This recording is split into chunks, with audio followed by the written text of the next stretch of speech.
to the STLK in the UTA Cougars podcast. I'm Paul, joined by Steve.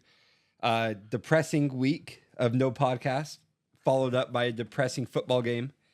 I don't love where the football season ended in a, what was it, 41-34? 40-34.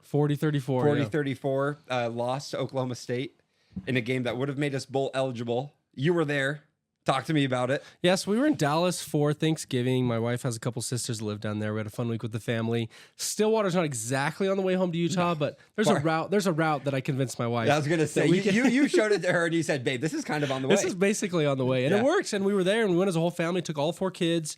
But man, it was brutal. I don't know how much it showed on TV. I saw some Utah fans on Twitter taking shots at the Big 12 fans, like saying like, "Oh, they don't love football," because it was kind of sparse near the end of the game. But I will tell you, it was brutal. It was like 40 degrees. Yep. It rained the entire game. We're soaked by the end of the first quarter. At halftime, we're up big. Did you have your kids with you? I had all 4 of my kids. Oh, yeah, man. Little kids. Jeez. And it was miserable. Bless and their hearts. It's like we had snow clothes on and snow gloves and snow hats, but it's like, if it was snow, we would have been okay, but it was rain, and so we're just sopping wet, and like the cotton gloves for the kids are all wet, and my son's falling in the puddle when we're going to get hot chocolate. They run out of hot chocolate at the stadium. Man. But man, the first half was fun. Yeah, we got 24-6. I mean, the beginning of the game looked very familiar. We've seen from BYU all year. They get off to a terrible start. We fumble the ball. Defense holds them to a field goal. Then the next drive, they get another field goal. We go down and score, go up 7-6. It's the first time in 5 weeks we've led a game since Texas Tech was the last time we were leading in a game. And then we finished the half really strong and go up big at halftime. A really fun first half. It wasn't a fun second half. So I tweeted when we went down 7-0. So I was at the Utah game at that time, and I tweeted, "I do not like BYU football at this very moment." Just kind of joking around. Didn't check my phone until after halftime. But then the tweet delivered after we were up 24 to whatever we were. And I said, crap. So I heard and deleted it, got a couple likes. Hopefully they don't remember it. And then I remember telling some buddies I was with, I'm like, I'd be shocked if BYU scored again. And we didn't until the final field goal. Prophetic. Yeah. BYU was horrible in the second half. We went away on offense from everything that was working. Typical. Oklahoma State, give them credit, give their coaching staff credit. Mike Gundy is one of the longest tenured coaches in college football. Did a great job making halftime adjustments. They really got their running back going. Last name Ollie. It seems like BYU's played like the best running back in the nation like 3 or 4 times this year. Yeah. This guy is actually the best running back in the nation by yards. Yeah. I think he ended up with like 180 yards or something rushing, and give them some credit. We ran the ball so well on first down in the first half, and we just kept getting into these second and manageables and these thirds and shorts, and we just were able to move the ball so efficiently. And in the second half, we had 6 first downs in a row where we threw an incomplete pass. And man, I wish we could have ran the ball. And you look back, right? Hindsight's 2020, but Oklahoma State goes up, leads the game with a minute left, right? You think about a minute in the game of football, between plays is 30, 35 seconds, right? So you get 2 plays where the clock is running instead of stop. You run the ball on 2 of those 6 first downs, and even if we don't get the first down, right? Even if it is a 3 and out, the clock's running. Yeah. Oklahoma State likely doesn't have enough time to come back in that game. And so, again, it's easy to say now, Monday morning quarterback going back, but I just can't understand why the offensive coaching staff, why A-Rod, the offensive coordinator, went away from the run on first down. So many incompletions. Let's shift the talk real quick, because we could talk about football all day. We have a basketball team that's 6-0, but I want to finish up with football real quick before we don't talk about it for 8 more months. Opponent conference records in the Big 12. BYU ended up having the hardest conference schedule, just based on win percentage. Their opponents went 48-33 for a 59.3 win percentage. The lowest was West Virginia. Their opponents went 39%. That's a big difference. That plays into something like this. That right? is a huge gap. And I mean, the Big 12 is a tough conference. Obviously, we have Texas and Oklahoma leaving next year. We have the 4 corner schools joining. Excited to get back to the Holy War in conference. But yeah, unfortunately, I guess it was kind of luck of the draw. I think BYU was one of the only teams that got at least one of the new teams that got Texas and Oklahoma, which makes it tough. Yeah. Obviously, we were this close to beating Oklahoma. We're 100-yard pick 6 away from beating Oklahoma as well. But yeah, BYU had a tough draw in the Big 12. Let me mention a couple more things about the stadium, then let's go to basketball as well, though.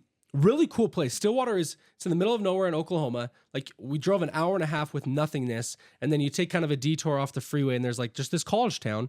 Had some really good barbecue on the way in. Was happy about that. And the stadium was incredibly unique. Their campus and their athletic facilities were gorgeous. Really? Everything's the same brick. It's like this red-orange brick. It looks brand new. It looks really nice. The outside, like the facade of the stadium, is beautiful. And you get into the stadium, and I think this shows a little bit on TV, but being there, it's so tight. It doesn't feel like it's big enough to have 60,000 people. Yeah. Especially because the one end zone is all like the video board and like the other facility.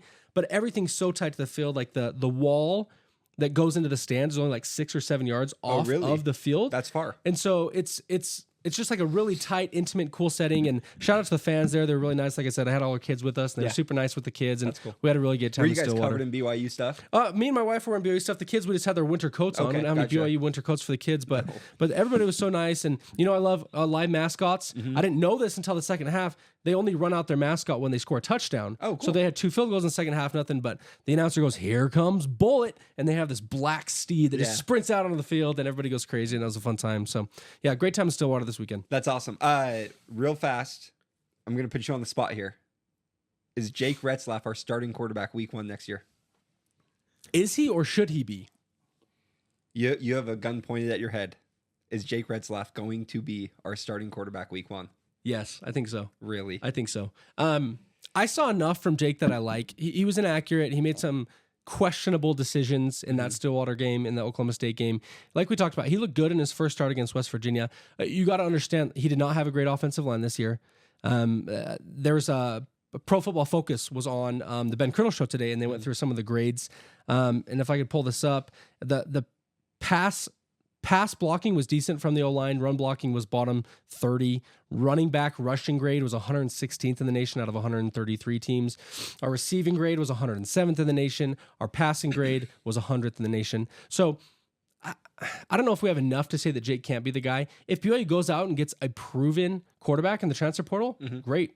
I don't think it happens. I think Jake ends up being the guy. It's so hard with the transfer portal because, like, free agency, football and basketball, it's so easy to look at it, and be like, okay, we have this guy, and this guy, and this guy's our backup. Like, if we can't get one of these 5 guys, we'll get the 6th guy. With the transfer portal, at any given moment, someone could be like, I'm unhappy, I'm leaving. Like, I'm not sure if you follow college basketball. Bronny James, just out of nowhere, mid-basketball season, tweets out a picture of him in a Duke jersey. You're just like, sure, like, I guess you're leaving. Like, I guess that's happening. It could happen with any given quarterback on any given team. And I think it's really interesting because BYU's in a spot where they were really competitive this year. Their 5-7 record, I don't think, reflected how good they were, or at least how competitive they were. I think there's a handful of quarterbacks that are looking to come to BYU. I don't know who they are, but I wouldn't be surprised if we had a handful of guys show interest. Is that crazy? No, I don't think it's crazy. And you're right about the transfer portal.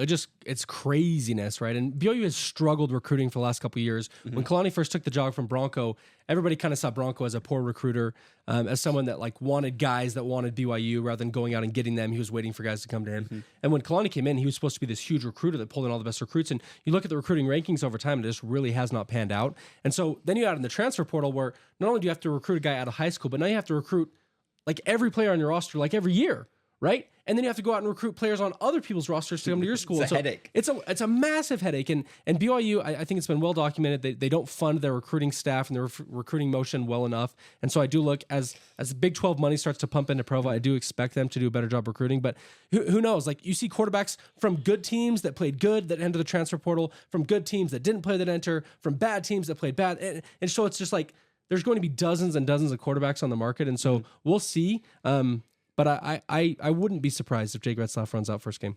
Last thing, Cam Rising announces he's coming back for his last year. I think it's his last year. Should be his last year at Utah. Isaac Wilson, who was expected to go in there and start as a true freshman.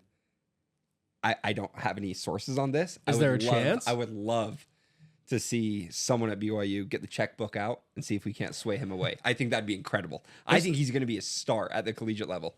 I mean, he's a stud. His brother's really good. He's got a good pedigree. Obviously, he's one of the best quarterbacks in the nation this year in high school football. Yeah, it'll be interesting to see his choice. And that's another piece of this, right? You look at guys like Arch Manning, right? How long does Arch sit on the bench at Texas before he just transfers? I think he should leave. Right. Like, why ready. ride the pine when you're ready to play ball? And so, yeah, we'll see. There's going to be a whole carousel of quarterback changes in the transfer portal. Should we talk about the undefeated BYU Cougar basketball team? We should absolutely talk about basketball. How exciting. Real quick before we jump into that, the women's soccer team, I'm not sure if you saw what they did. They were down 3-0 in the Elite Eight, I believe, the round right before the Final Four, and came back and won 4-3. One of the best comebacks ever. Yeah, final 31 minutes, I believe. props to them. I don't follow it too well. Shout out that's to the incredible. BYU women's soccer team. Southfield was lit up. Obviously, they have a great home field advantage there. Yeah. I believe now they're in the College Cup at Stanford, I think, is where they're playing. Yep. Yeah. Yeah. Good for them. That's awesome. The BYU Cougars, I have a fun stat for you. We see them all the time on ESPN. Like LeBron's the first guy to be born on the second floor of the hospital while growing up in a single. It's crazy stats. And I have one of those for you. BYU basketball men's is the first team in 15 years to start 6-0 against all Division I teams and do so hitting 10 threes per game. The last team Now, to there's do a it, stat. the last team to do it, and I didn't see who, won the national championship. I'm not saying there's a chance. Paul, we sat here about 6 weeks ago and talked about the path for BYU to get to a New Year's Six Bowl, Yeah. and then we lost 5 straight. All right. Rankings.com projected Big 12 standings for basketball. Number 3, Kansas Jayhawks. Number 2, Houston Cougars, who's always a strong program. Number 1, BYU Cougars. Are they ranking like what's going to happen this season, or they're saying just like at this moment? No, it's projected standing. So they have BYU projected to finish in conference 13-5. AP poll came out this morning. BYU Top ranked 20. number 19. Yeah, that's great. Love it. This is the third time in I think 10 years BYU started 6-0. The previous times, top 10 seed in the tournament. I mean, we have a basketball team. Mark Pope has himself a basketball team, and it's kind of crazy because we have basically the same team we had last year, but this year We lost our point guard. Yeah, we did. Yeah, and now we come back with the same roster, and look at this. Basically the exact same roster, and we're like good this year. Oh my gosh. Good. Something that has stood out for me, I'm not sure. I think you have season tickets. I wouldn't be surprised if you haven't missed a moment this season. But something that I've noticed is that these players don't try to do anything they can't do. And that comes down to coaching. Like, hey, Spencer Johnson, you're not the best player off the dribble. Last year and the year before, I felt like he was really trying to create where I'm like... Forcing it. Yeah, I'm like, you're a great player. Don't do that, though. He plays inside of himself. All of them. Trey Stewart came into that NC State game and just broke the press. I'm like, that's why you're on the roster. Like, stuff like that. You're super athletic. Go break this press. A couple more stats. Going into the NC State game, 3rd in the nation, D1. 3rd in the nation at points per game at 95.5. 2nd in the nation, 23 assists per game. And that's a number I think that's really important, and we'll jump on it. 2.5 assists to turnover ratio. Really good. That's 3rd in the nation. And 12.5 3-point field goals per game. 2nd in the nation. Am I getting my hopes up, Steve? What's going on? We are getting our hopes up, but I think we have good reason to. It's a fun team to watch. They're exciting. They're electric. I think you're right. They trust each other. They trust their role on the team. This is, in my mind, this is a Mark Pope team where they are absolutely going to play the right way. They hustle, right? You see Richie Saunders with his headband on. He looks like he's on Cobra Kai, right? And he hustles. He's diving on the floor ever. They gang rebound. We talked about this a couple weeks ago. This is a big emphasis of Coach Pope this season is gang rebounding, getting 5 guys into the paint to rebound the basketball. They shoot incredibly well. Trevin Nels had some moments. We see Noah Waterman. Oh, my goodness. Who was, frankly, a disappointment last year. And this year, he looks like he could be an all-conference player. He's a new man. I'm so impressed with Waterman, dude. He looks... Again, he's playing like to his strengths. It's the coolest thing to watch. He's shooting well. He's playing defense. He's rebounding well. He's hitting his free throws. It's everything you'd want from a guy that's that big. And like you said, gang rebounding, that's fun. I love watching all guys just go in there and jump and swarm the ball. It's so impressive, especially where we don't have one guy that's just like going to go get 12 rebounds a game. Again, it comes down to coaching. Mark Pope has done a phenomenal job. Well, and how fun was that? Those late night games. I was in Texas, like I talked about, Central Time Zone. So the first game I think was like 10, and the second game was like 11:30 after it got pushed back. Yep. But just sitting there with my brother-in-law, the kids are asleep, all the wives are, I don't know what they were doing, some crafts or something, and Notebooking, and we're just sitting there watching basketball, and it's just such a fun team to watch.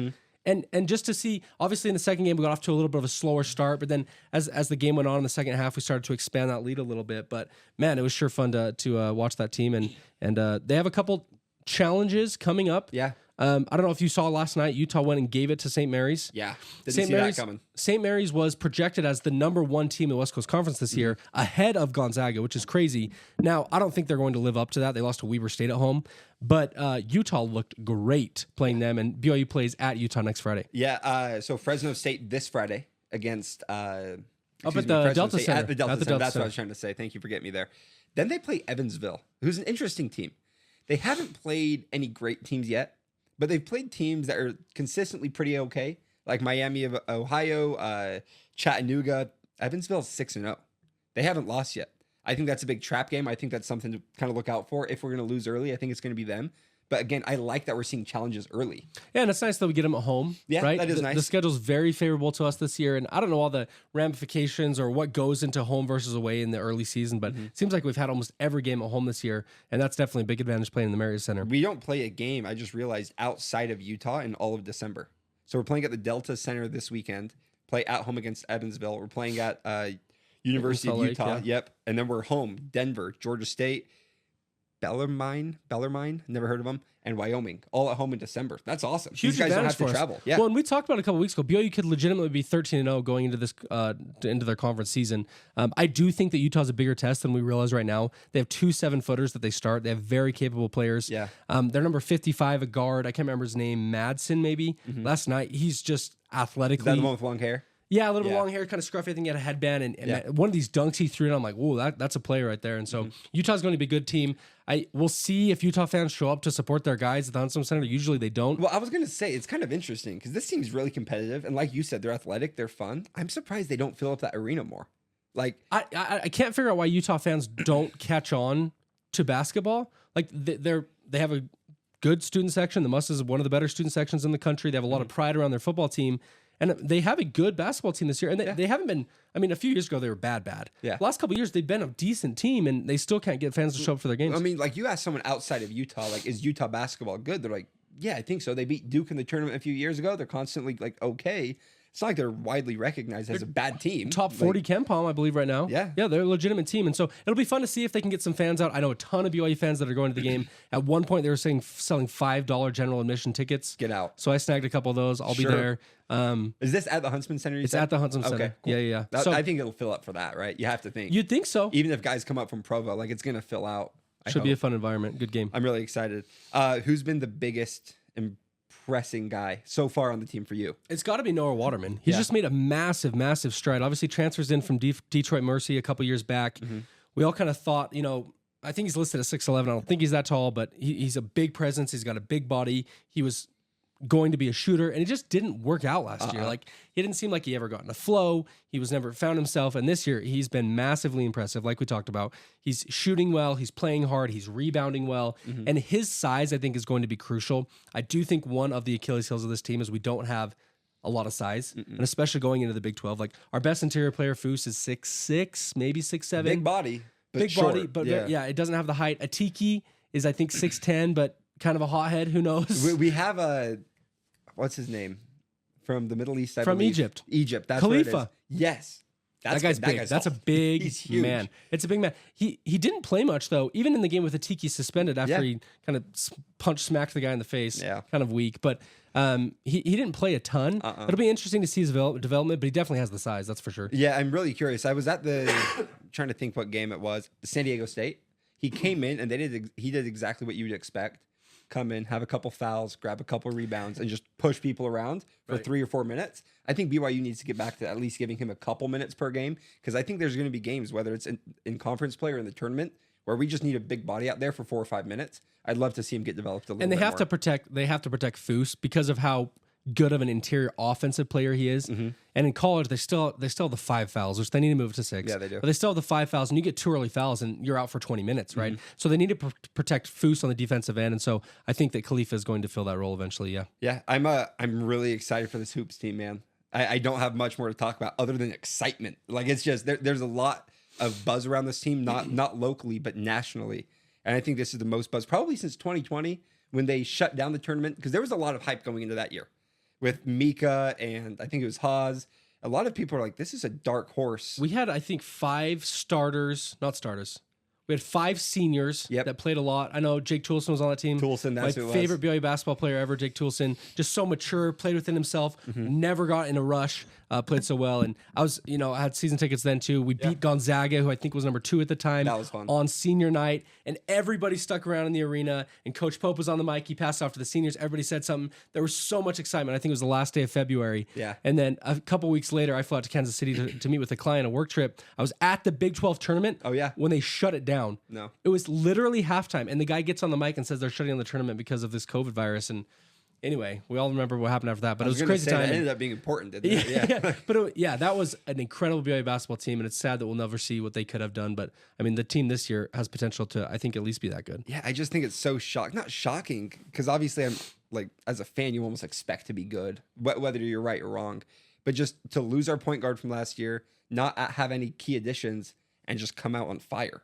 Like, that's just so impressive. I'm really excited about it. And I think it'll be interesting to see. So far, you talked about, I think we're number 3 in the nation in 3-point makes. Yep. Yeah. Like, what happens when BYU's off, right? We haven't really had a game where we've just been off from 3. Most games, I think right now we're shooting like nearly a 40% clip on the season.